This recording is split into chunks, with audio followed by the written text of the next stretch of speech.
Eh bien, plusieurs sujets diversifiés et tout.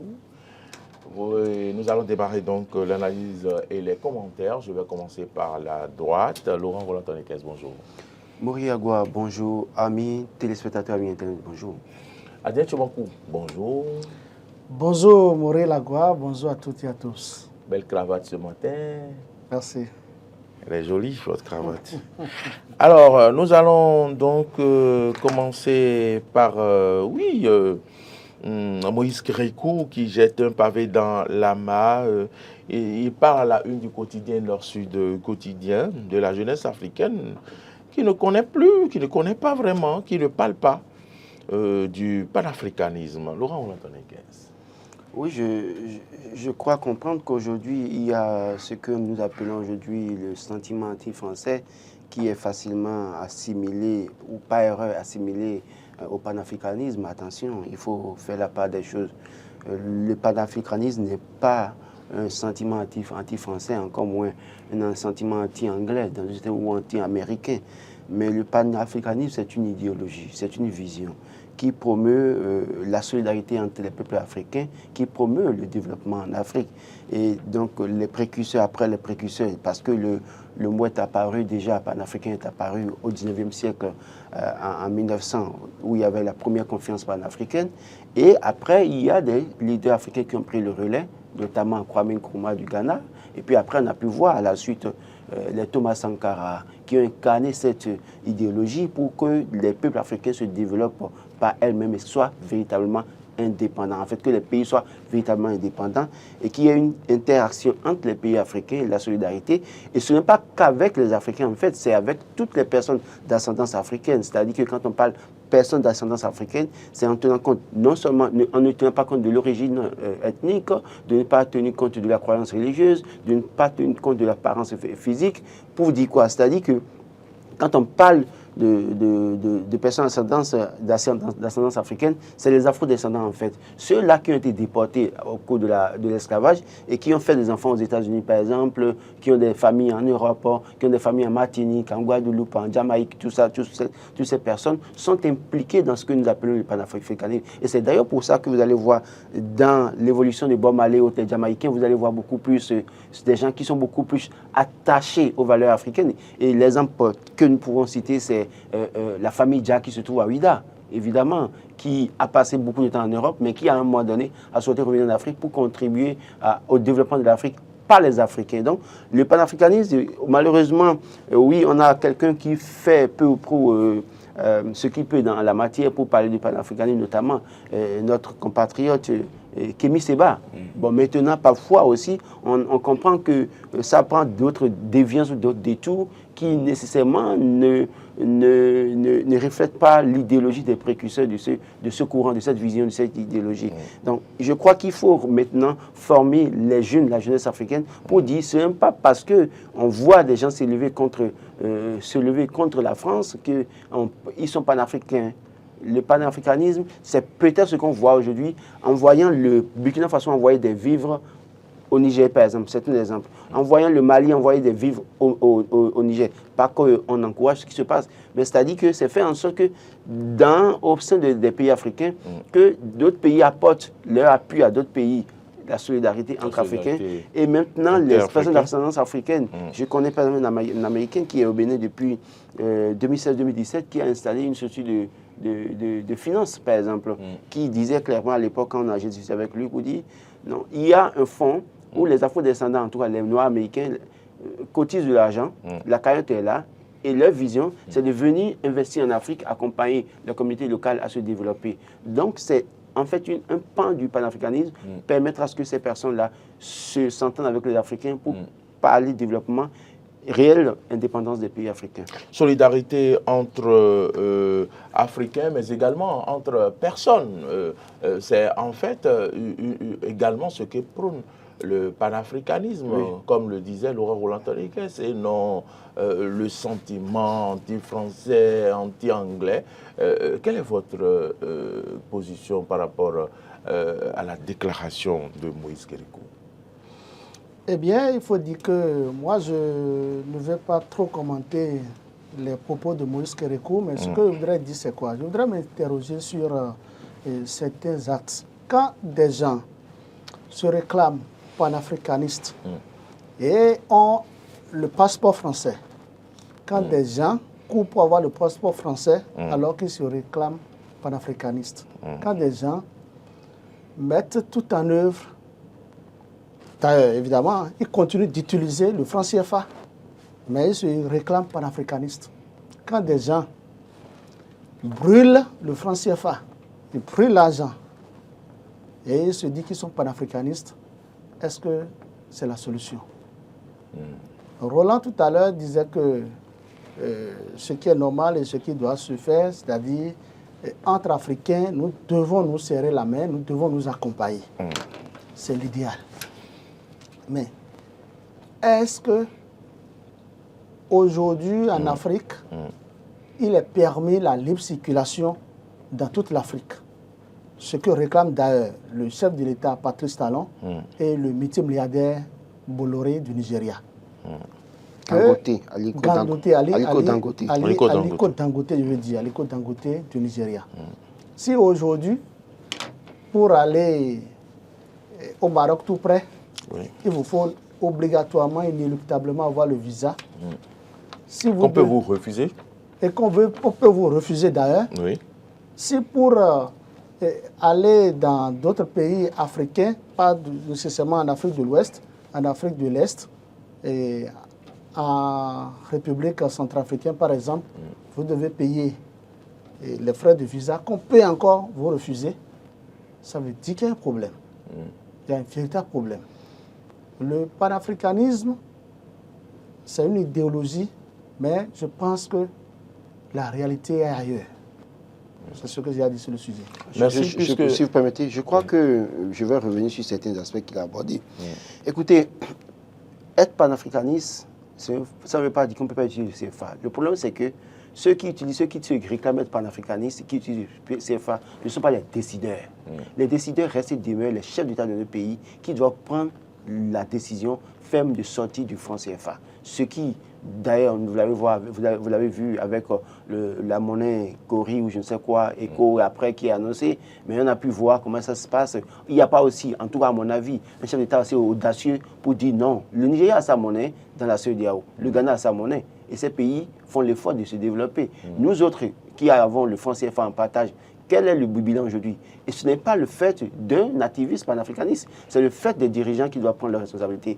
Et d'ailleurs, quand vous dites brûler, oui, celui qui a brûlé le billet, le CFA, montre sa colère par rapport à l'utilisation du CFA qui ne profite aucunement au peuple africain. Utiliser le passeport français, écoutez, si vous êtes né quelque part, que vous avez le passeport et que c'est ça que vous devez utiliser pour voyager. Vous avez, parce que quand vous naissez quelque part, vous avez le droit de nationalité quelque part. Et donc, on ne peut pas dénier à quelqu'un qui est né en France, aux États-Unis, de ne pas utiliser le passeport français. Pourvu que, dans une certaine mesure, dans sa lutte, il y a des Français bon teint, plus français ou plus américains, qui prennent fait cause pour le panafricanisme. Et quand vous suivez même l'actualité, vous allez voir qu'il y a des gens qui sont des Français, des Canadiens, des Américains, qui défendent correctement l'Afrique mieux que certains Africains d'ailleurs, certaines élites africaines. Donc, je pense que ce n'est pas le fait de détenir le passeport qui est le problème, mais c'est la vision, c'est la compréhension de cette idéologie. Que faisons-nous de cette idéologie? Véritablement, nous avons des problèmes. Et nous avons vu qu'avec Kwame Nkrumah, Thomas Sankara et consorts, à un moment donné, ceux-là n'ont pas pu continuer le combat. Mais il faut citer dans cette affaire de panafricanisme notre PP, Honoré Agassi, qui était un fervent panafricaniste. Quand vous l'écoutez dans son discours, dans son débat, dans tout ce qu'il avait comme argument, on sentait que celui-là avait vraiment les fibres du panafricanisme en lui. Donc, je ne pense pas que le passeport soit un frein. Le reste, c'est le discours, c'est le mode de vie, c'est la mentalité, c'est le niveau de compréhension. Et c'est la vision. Donc ce n'est pas lié à quelqu'un qui... J'utilise un passeport béninois, demain, je peux avoir une nationalité canadienne ou américaine, mais ça ne m'enlève en rien ma vision panafricaniste. Les Américains qui sont nés là-bas, qui ont le passeport américain, qui circulent, mais qui viennent tout le temps défendre les Africains, défendre, travailler pour l'indépendance en Afrique, on ne va pas leur dire de jeter le passeport américain du jour au lendemain. D'ailleurs, ces personnes viennent au Bénin depuis des années. Le Ghana a fait l'effort de leur donner le passeport ghanéen. Le Bénin traîne à leur donner cette reconnaissance. Et quand ils viennent, chaque fois, j'en connais, il y a même actuellement une qui est au Bénin avec qui j'ai pu faire quelques visites, qui demande rien que le passeport béninois pour se sentir mieux béninoise et peut-être contribuer au développement du Bénin. Donc, je crois que le problème n'est pas le passeport, mais c'est ce que la personne incarne en réalité concernant l'indépendance réelle de l'Afrique. Bon, je vais dire une bêtise, le passeport béninois n'est pas du pain. Bon, non, non, justement, je ne dis pas ça. Il y a un mécanisme. Il y a un mécanisme. Mais je sais, moi, je ne trahis aucun secret en disant que des gens ont reçu le passeport béninois. Je ne vais pas le dire sur un plateau, mais ils savent. Dites au gouvernement, le gouvernement sait que je sais que des gens ont reçu le passeport béninois. C'est vrai que des gens ont reçu le passeport béninois, c'est vrai pour une sorte de reconnaissance. Mais des afro-descendants que nous avons vendus, en fait, quand on parle d'afro-descendants, l'esclavage, et que ces enfants reviennent. Il y a un monsieur, je l'ai dit, qui a fait son test d'ADN, qui a envoyé sa salive, on a pris sa salive, on est venu faire le test à Alada, on voit qu'il est lié au 9e roi d'Alada. Il est venu ici, et à Alada, il a construit des infrastructures socio-communautaires de base. Donc, pour vous dire, il y a cette manière aussi qu'il faut promouvoir aujourd'hui pour rassurer ces personnes-là de revenir à la source. Le processus sera suivi, oui, ces personnes-là auront certainement leur passeport. Ce n'est pas se lever demain et donner passeport à qui veut, mais c'est un processus, un ensemble de processus, et voir qu'est-ce que ces personnes aussi réclament, qu'est-ce qu'elles peuvent faire dans le développement du Bénin. D'accord. Merci à vous, Laurent Roland-Anthony Kess, pour le sujet et pour votre analyse par rapport à ce sujet. On va passer à un autre sujet. On ira à la une du quotidien potentiel. J'ai souri parce que cette affaire de remaniement refait surface. On ne sait d'où viennent les informations. Le potentiel ce matin qui nous parle d'un remaniement ministériel qui est annoncé après les congés gouvernementaux. Qui a annoncé, bon, moi je n'ai pas suivi cette conférence de presse-là, donc on se demande si c'est au cours d'une conférence de presse que ça a été annoncé. Oui, affaire de remaniement ministériel au Bénin, moi je n'y crois plus, Adrien Tchoumakou. Écoutez, le chef de l'État, Patrice Talon, a le droit de remanier son gouvernement à tout moment et en plein temps. Et c'est vrai, le gouvernement est en congé et les congés prendront fin d'ici quelques jours. Je pense quand même que si le journal, le potentiel, a titré ainsi, c'est parce qu'il a une source d'information assez fiable. Assez fiable. Nous avons vu des informations pareilles, mais au finish, ça n'a rien donné. C'était du pipeau. Non, on ne va pas dire que cette information ne donnera rien, d'autant plus que, vous savez, quand vous revenez d'un congé, c'est que vous êtes requinqué, vous avez le sang neuf. Mais le chef de l'État peut dire, bon, je souhaite proroger le congé à certains, c'est-à-dire les mettre de côté et faire appel à toute personne, puisque notre Constitution lui donne plein droit. Je pense que si le potentiel a publié cette information, c'est parce que certainement, et vous le savez mieux que moi, qu'il y a beaucoup de choses à revoir dans notre...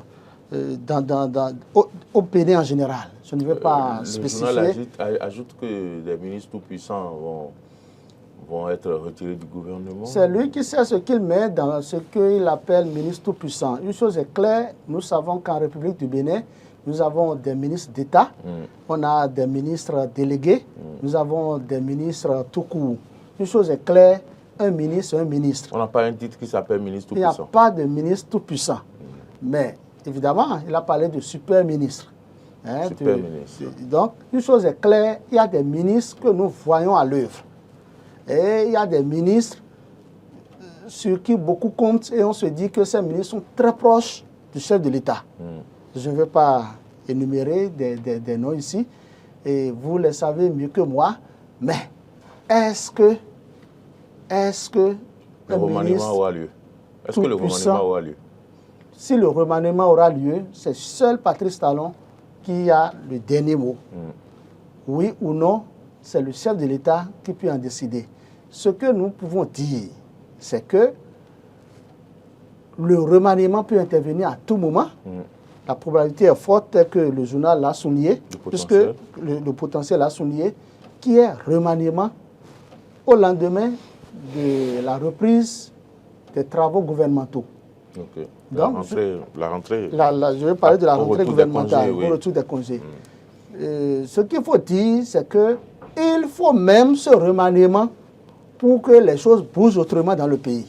Je ne dis pas que les choses ne bougent pas. Parce que d'autres ont envie 2026, de montrer qu'ils sont capables aussi. Tout à fait. 2026 est déjà à notre porte. 2026 est déjà là. Patrice Talon, je ne vois pas 2026, Patrice Talon doit former maintenant une équipe hautement politique. Ah oui, parce que quand le dauphin de Patrice Talon sera connu, il faut une équipe choc derrière ce dauphin pour que la victoire soit toujours du côté de la mouvance. Écoutez, vous voyez ce qui se passe de l'autre côté de l'opposition. Vous avez vu le journal, le matinal aujourd'hui, qui a placardé en manchette que les FCBE changent de stratégie, changent de fusil d'épaule. Ils se réclament toujours de l'opposition. Ils sont de l'opposition. Alors qu'on a vu circuler qu'ils veulent aller de l'autre côté, ils veulent aller au Marigot. Non. Écoutez, en fait, ils n'ont pas dit de cette manière. En fait. Seulement qu'il faut faire attention aux mots des politiciens, c'est tout. Ils n'ont pas dit de cette manière, mais il faut faire attention aux mots. Ils ont dit qu'en fait, à partir de 2026, ils seront de la mouvance. C'est-à-dire qu'ils peuvent prendre le pouvoir. Voilà, pour être de la mouvance. Vous savez, mais moi, politique, c'est un discours politique et il faut analyser les contours en réalité pour dire, mais est-ce que s'ils ne gagnent pas... Je pensais que c'est maintenant qu'ils veulent aller à la mouvance. Non, pas du tout. Un parti politique est toujours à la recherche de la conquête du pouvoir. C'est ça le premier défi d'un parti politique. Donc les FCBE, étant d'ailleurs de l'opposition, doivent tout mettre en œuvre pour pouvoir conquérir le pouvoir et exercer le pouvoir d'État. Donc, quand les FCBE disent, par exemple, qu'ils seront de la mouvance, ça veut dire que certainement, ils vont prendre le pouvoir et pouvoir l'exercer convenablement. Donc, les démocrates qui sont, bien sûr, de la mouvance, écoutez, de l'opposition, nous voyons à travers Boni Yayi, les démocrates, Boni Yayi qui balise le terrain à les démocrates avec plusieurs actions que vous suivez plus que moi. Donc, je pense qu'au regard de tout ça, Patrice Talon doit certainement prendre définitivement congé, c'est-à-dire un long congé de certains de ses ministres, faire confiance. Pour mettre en place, selon vous, un gouvernement stratégique, un gouvernement hautement politique. Qui va aller à la guerre, qui va aller à l'assaut de 2026. Depuis 7 ans, nous voyons que nous avons un gouvernement, je dirais...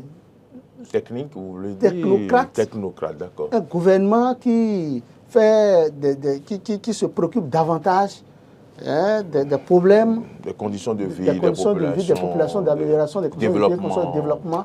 Donc, il faut maintenant un gouvernement qui non seulement va se préoccuper des conditions, d'améliorer les conditions de vie des populations, d'œuvrer pour le développement, mais aussi un gouvernement qui va mettre le cap sur 2026. Le cap sur 2026. Est-ce que vous êtes de cet avis? C'est de ça qu'il est la question. Parce que 2026, c'est les élections générales, c'est le grand carrefour des élections, et il faut avoir des hommes politiquement assis pour mieux contrecarrer les attaques politiques, les velléités. Et Laurent, est-ce que vous suivez un peu les raisonnements d'Adrien Tchimou? Est-ce que vous pensez véritablement, sincèrement, que oui, ce qu'il dit est faisable, que véritablement il est temps que le président de la République se penche sur un gouvernement capable, oui, de faire face aux élections en 2026. Alors, s'il choisissait son dauphin, il n'a pas encore dévoilé son dauphin.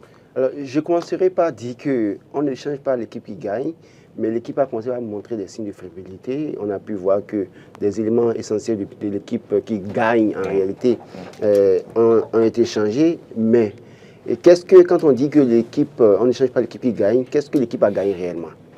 L'équipe a gagné en termes de réalisation d'infrastructures, pas de victoire, en tout cas pour moi, sur le terrain politique.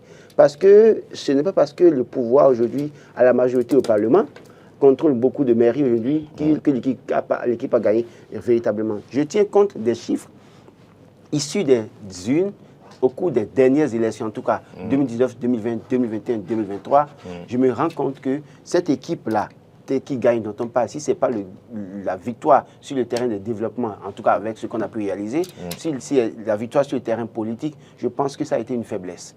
Et donc, quand on voit ça, je crois que Tchomakou fait bien de dire que oui, aujourd'hui, il faut revoir le système. Il faut avoir le système.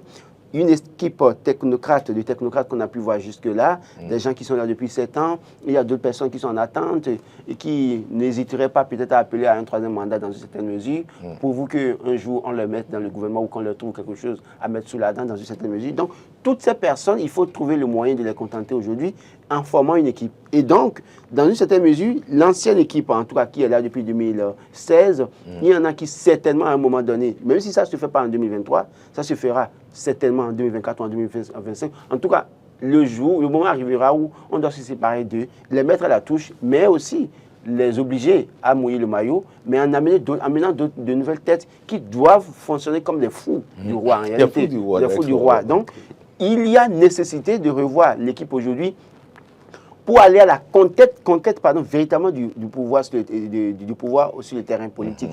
Il ne s'agit plus de rester à Cotonou et dire qu'on a une équipe qui gagne parce qu'on en réalise des infrastructures, mais il s'agit maintenant de prendre des gens qui sont représentatifs dans leur localité, qui ont une certaine popularité dans une certaine mesure, parce que qu'on ne le veuille pas, je le dis et je ne le dirai jamais assez, en 2016, ce n'est pas les acteurs politiques qui ont fait Patrice Talon. Je le dis, ils peuvent ne pas être d'accord. Il y a une volonté populaire. Les Béninois n'ont pas attendu l'argent de quelqu'un pour sortir, pour aller voter pour Patrice Talon.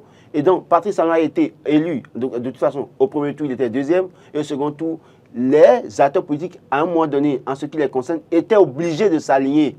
Parce qu'il y avait cette volonté d'en découdre avec le système Bouni-Yahi qui a contribué à élever Patrice Talon pour qu'il gagne les élections. Donc, autant qu'ils sont aujourd'hui à penser que c'est leur force, ce n'est pas leur force. Et c'est plus que jamais le moment maintenant de revoir la stratégie, d'avoir une équipe, je dirais, comment vous appelez, de bulldozer politique sur le terrain, aller reconquérir les gens dans les hameaux pour convaincre les Béninois de ce que, oui, la nécessité peut-être de continuer à faire confiance à Patrice Talon, notamment en soutenant son dauphin.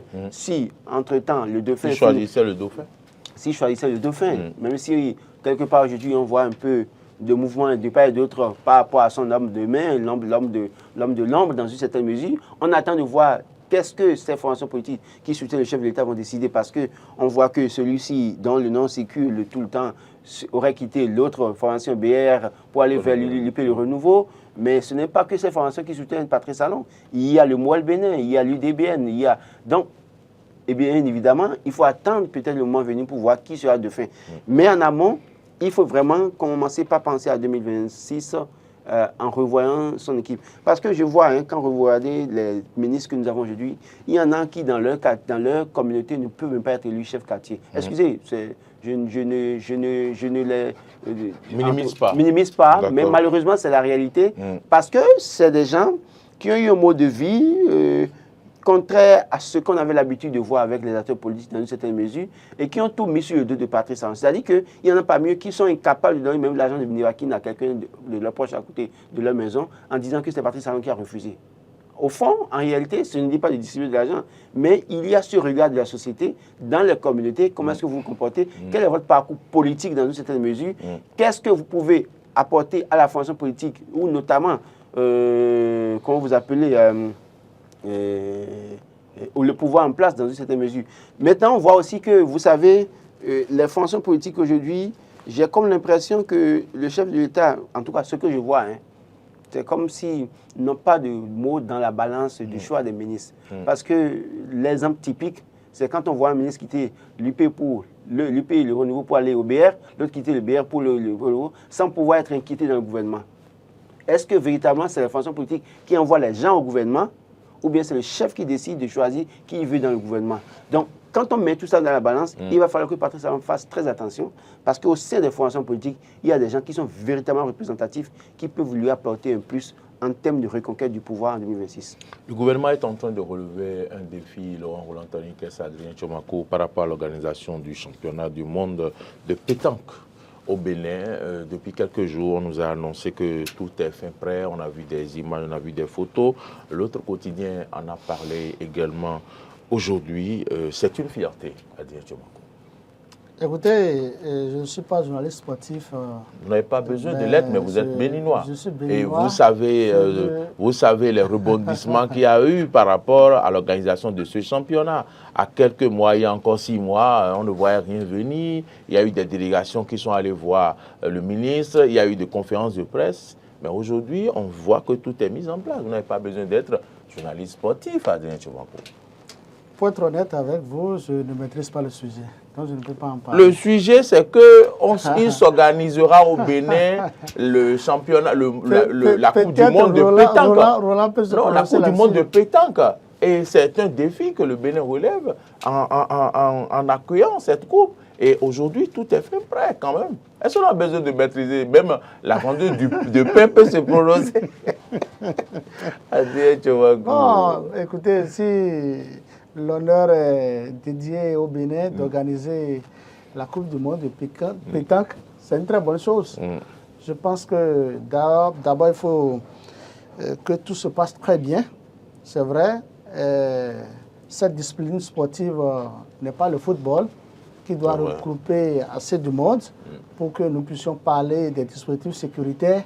Une chose est claire, il faut toujours des dispositifs sécuritaires pour que nous n'assistons pas à ce qui s'est passé il y a quelques mois.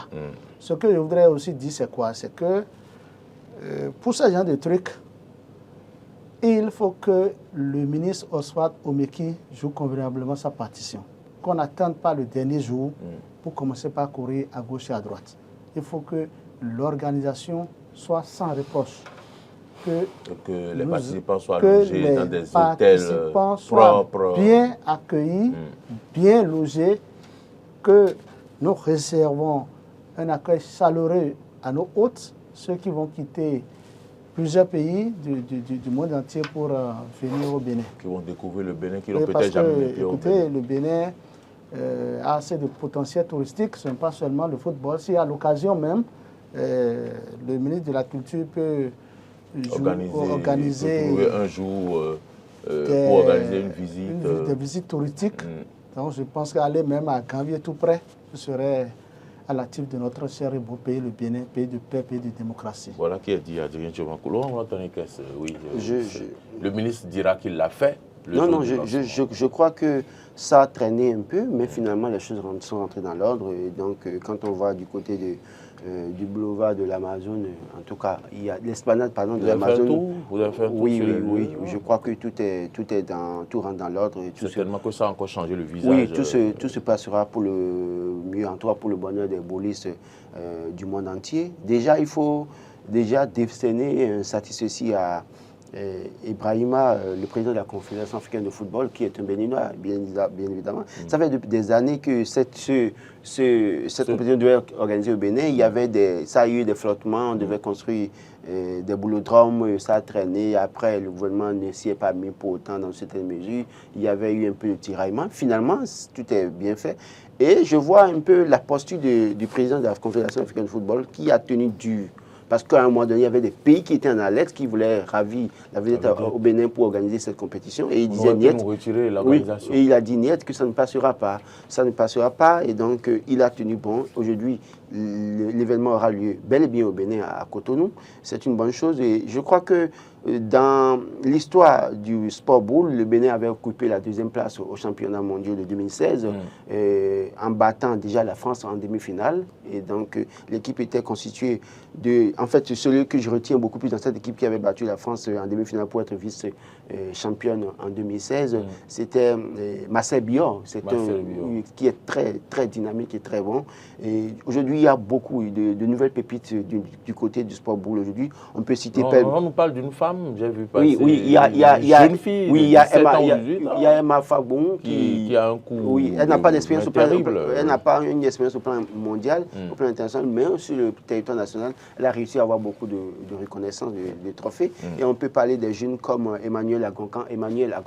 Il y a beaucoup de jeunes pépites aujourd'hui dans le sport boule aujourd'hui. Donc, avec l'expérience de Marcel Bior, Simba et autres, je crois que le Bénin fera l'effort à domicile de prendre la première place dans une certaine mesure, ce qu'on souhaite aux Béninois. Ce qu'on On souhaite aussi, sait que c'est un sport dans lequel le Bénin ne fait jamais pied de figure. Voilà, oui, et donc... c'est une discipline. Voilà, oui. À l'époque, c'était les écureuils boulistes qui étaient vice-championnes du monde. Maintenant, on aura les guépards boulistes dans une certaine mesure. Oui. Espérons que les guépards donnent plus d'énergie et puissent nous ravir à nous prendre la première place. Espérons que les guépards grippent. Voilà. Donc, on va souhaiter bonne chance aux boulistes béninois. C'est vrai que ce n'est pas la semaine prochaine. Donc, on souhaite bonne chance aux boulistes béninois. Demandez au public de sortir massivement pour aller les pousser à la victoire. Parce que ça n'arrive pas. Le Bénin abriter un championnat mondial de cette envergure, c'est une bonne nouvelle, c'est une bonne chose. Donc, si vous n'avez pas des occupations précises, ce serait bien de se rendre là-bas, au moins ne serait-ce qu'applaudir les boulistes, les encourager, les pousser à la victoire. C'est de ça qu'il est question. Et donc le ministère qui a joué sa partition souhaitait aussi que s'il y a d'autres détails à gérer, que le ministre Oswald Meki, qui dans de telles organisations, en tout cas, met les bouchées doubles. En termes d'organisation, on n'a rien à reprocher pour autant au ministère des Sports du Bénin. Donc on va souhaiter que cela se fasse très bien et que les gens aient la tête sur les épaules, n'aient pas de soucis de primes ou de je ne sais quoi là pour jouer. Monsieur le ministre, vous l'avez fait, salut à vous et vraiment ça honore le Bénin, le gouvernement a mis les moyens pour que véritablement nous abritons cette Coupe du Monde, on ne peut que souhaiter mieux. On va finir par un sujet, c'est bien l'alerte d'inondation au Bénin où les dégâts, où l'on parle déjà des dégâts cycliques à la une du quotidien Fraternité et puis le gouvernement a fait des recommandations que les populations doivent respecter, mais également l'on nous parle du prix du maïs qui a flambé. Laurent Roland-Tonekes. Oui, en question d'inondation, c'est une situation qu'on observe pratiquement chaque année, ou même parfois tous les 2 ans ou 3 ans, c'est encore pire, encore grave. Donc, il y a un cycle en fait. Et donc, quand la période arrive, les gens doivent pouvoir faire attention et respecter les recommandations du gouvernement, des autorités locales et ne pas se faire, en tout cas, ne pas mourir peut-être sous l'effet des vagues de l'eau dans une certaine mesure. Donc, dans chaque localité, les autorités locales doivent prendre des mesures. Et prévoir des gilets de sauvetage au niveau des... des communes, notamment les communes lacusses aujourd'hui, Ganvier, Soava, oui, Ganvier qui est dans Soava, dans la commune de Soava. Moi, je connais les noms.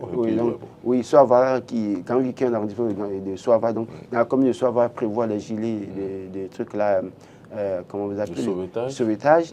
Les communes des Aguégués aussi, et aussi voir aussi, il y a aussi l'île d'Agonvert, dont personne n'en parle pratiquement. C'est une île, les gens vivent sous l'eau là-bas comme mais malheureusement, depuis plus de 15 ans. Oui, donc les gens ne connaissent pas. Donc dans ces régions, quand on va au niveau du fleuve Niger, le Para, à ces endroits, il faut prévoir des gilets de sauvetage pour que ça facilite la circulation des personnes et que ça garantisse leur suivi en cas de chavirement de bac. Mais aussi veiller, c'est plus que jamais le moment pour la police fluviale de se mettre au travail, d'éviter de contrôler les surcharges. Parce qu'en cette période-ci, parfois les gens font des surcharges et c'est ça qui fait chavirer les bacs le plus souvent. Donc il faut que la police fluviale entre en scène pour contrôler ce type de choses. Parlant du maïs, je crois sincèrement que oui, nous avons un problème dans ce pays. Nous continuons d'avoir un problème dans ce pays. Quand je quitte Calavi pour aller à Abomey, je vois des hectares de terres arables non cultivées. C'est la faute à qui? C'est votre faute.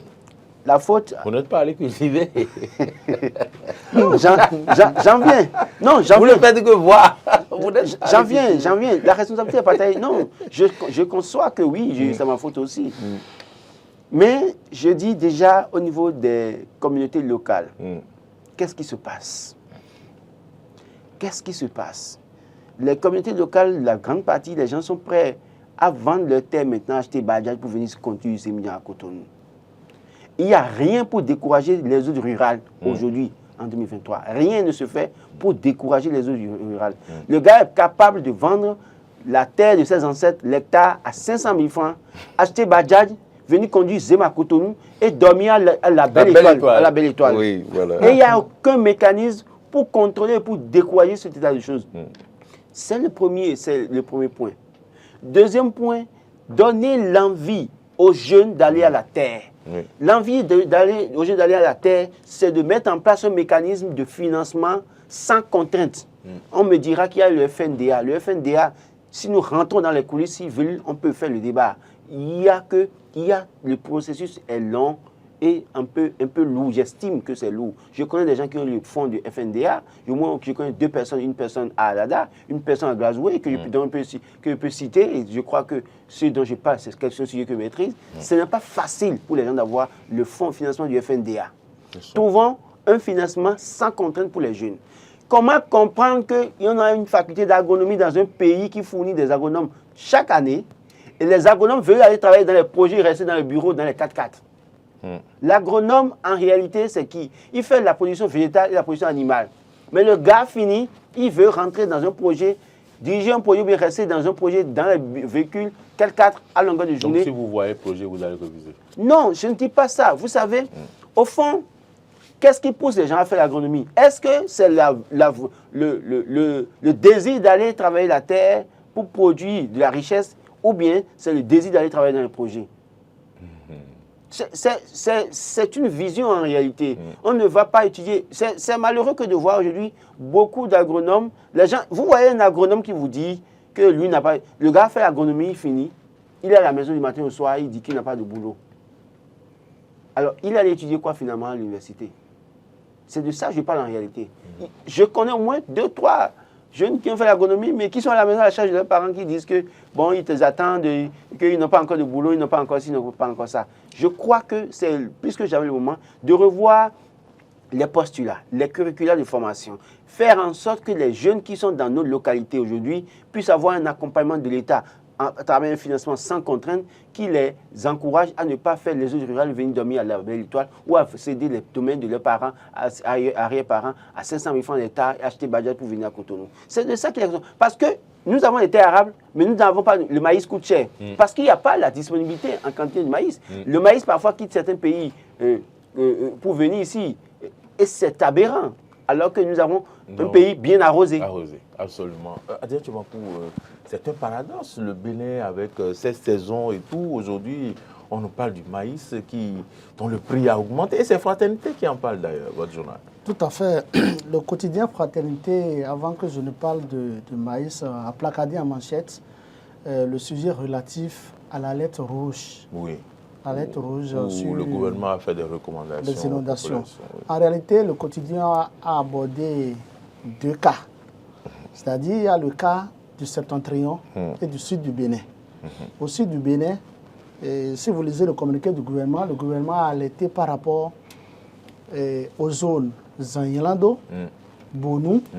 Vous savez que le fleuve Ouémé traverse toutes ces zones et qu'actuellement il pleut abondamment au nord et que l'eau descend du nord vers le sud. Et c'est ça qui crée les inondations au sud. Et tel que vous venez de le dire, dans le Septentrion, le quotidien, puisque quand vous lisez le communiqué du gouvernement, on a aussi parlé de Malanville, de Karimama et de la situation de Tchaourou, où les populations sont très nombreuses aujourd'hui sans abri.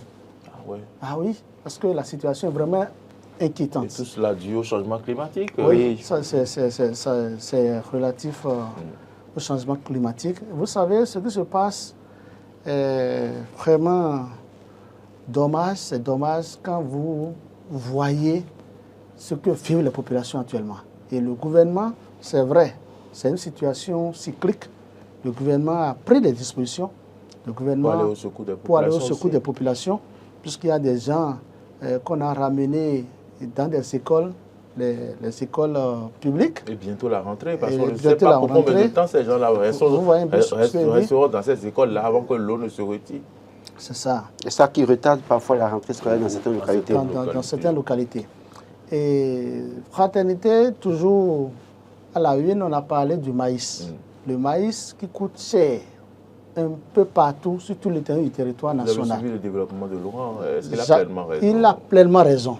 Laurent a raison d'avancer ses arguments. Agronomes bureaucrates. Oui, les agronomes bureaucrates, c'est dommage. C'est vrai que Fraternité n'a pas abordé ce pan du sujet, mais Nous, on a fait un Les constat. agronomes, ne soyez pas contre nous. Non, Bon, c'est la on est en vérité. train de rechercher des solutions. C'est la Comment vérité. faire pour que vous puissiez nous aider à manger? Vous avez choisi une filière qui soit- doit nous aider qu'il à avoir soit- plus de qu'il maïs, soit à avoir tout ce contre- qu'il faut. Qu'ils soient contre nous ou pas, je crois que ils ont été formés pour la production végétale et animale. Leur place n'est pas dans un bureau ou d'attendre un recrutement.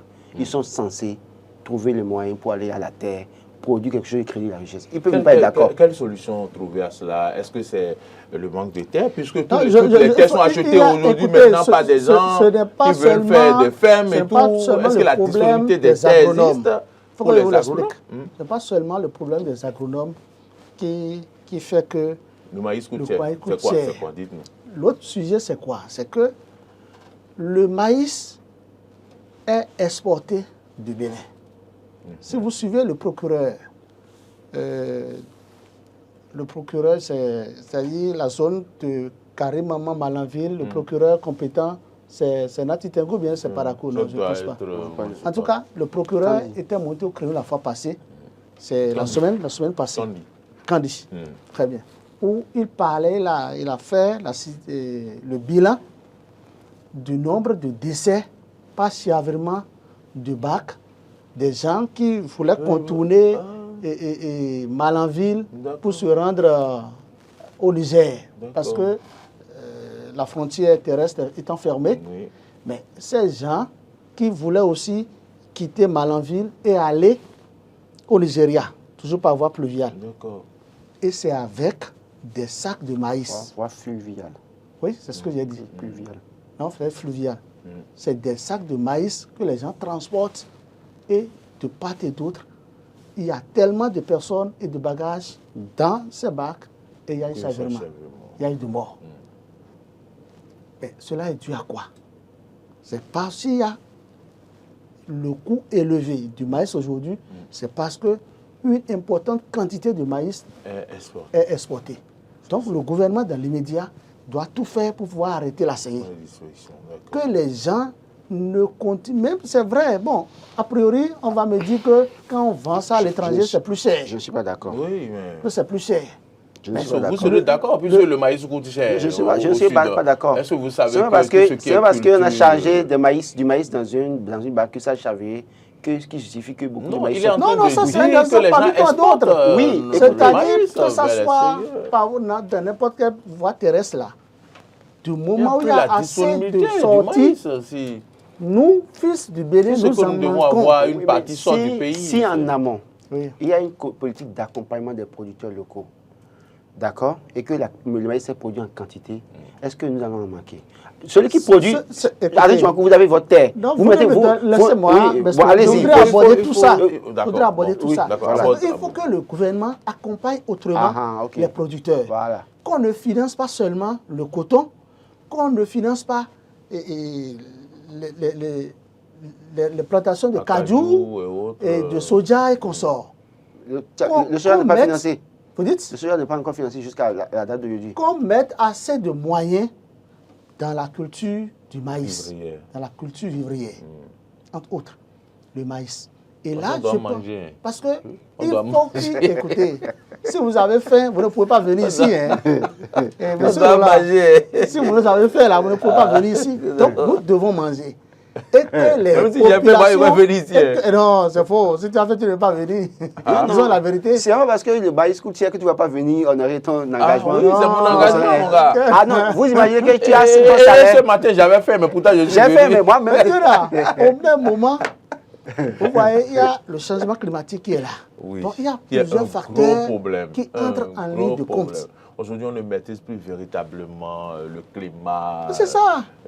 Non, je pense sincèrement que question de maïs, oui, il faut le dire clairement. C'est vrai qu'il a reconnu, Adrien Tchoumakou l'a reconnu. Non, parce qu'on a vu quelques sacs de maïs dans une baquille à chaviré qu'il faut penser que beaucoup de maïs sortent. Il y a déjà que, dans une certaine mesure, le producteur, je le dis haut et fort, je l'ai toujours dit, ils ne seront pas d'accord. Si vous avez votre champ, un hectare, et que vous produisez du maïs, que vous n'avez pas d'accompagnement, et que moi, Laurent Toninquès, je viens chez vous pour divertir ça à 125 francs, parce que c'est le prix standard, et que Maurice vous propose 250 francs, vous n'allez pas refuser. C'est ça, au Bénin, le problème ne se pose pas. Ah mais écoutez, vous blaguez, oui. Nous sommes dans un système capitaliste jusqu'à preuve du contraire. Faites des actions sociales. Non, pardon. Nous sommes dans un système, jusqu'à preuve du contraire, le Bénin est dans un système capitaliste. Et c'est la recherche du profit. C'est ce qu'on nous a appris. Et d'ailleurs, ceux qui nous dirigent ont toujours recherché leur profit. Donc, on ne peut pas refuser un paysan qui s'est battu avec une roue, sans moyens mécaniques, et avec les moyens archaïques, qui s'est battu avec les moyens archaïques, et il produit maintenant, et vous voulez vous imposer pour dire qu'il doit vendre ça à tel prix au plan local. Alors qu'en réalité, nous sommes dans un système capitaliste où chacun recherche son profit. Je crois qu'il faut revoir les postures au niveau du gouvernement, voir dans quelle mesure, je l'ai dit, avoir des financements sans contrainte, mettre à disposition de ces producteurs des moyens de transformation, de production, qui leur facilitent la tâche, et à ce moment-ci, là, on peut leur imposer un certain nombre de choses. Autrement, on ne saurait imposer quoi que ce soit à qui que ce soit. Ce serait de la dictature plus simple. Merci. Adjoint Tchoumampou, tu as fini? Oui, merci, c'est un plaisir de m'inviter. Merci Laurent Roland Toninquès.